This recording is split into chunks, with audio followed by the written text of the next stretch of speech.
We have a piece of 30mm aluminium bar. We're going to grip it here in the 3-jaw self-centering chuck. So we'll place the bar in and we'll just assist it with keeping it in centre. And then give it a pinch. Again, don't over tighten the workpiece, especially with aluminium as a soft material, and it can cause damage here by the jaws gripping the workpiece. Now, there's a built-in safety limit switch on this chuck, which prevents the lathe from starting without the safety cover being down. One great feature about this is it also prevents the lathe from starting should you forget to remove the chucking. Now this can pose great danger, as the chuck can rotate, the chucking can take off.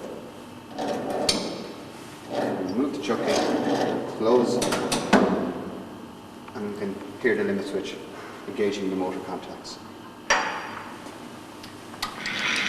So to start the lathe, we use the handle here.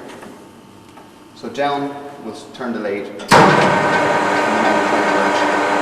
To stop it, we turn the handle to the centre position. To reverse, push the handle up. Stop it, return it to the centre position. In addition to the handle, this particular lathe has a foot brake. Again, to stop, use the emergency foot brake.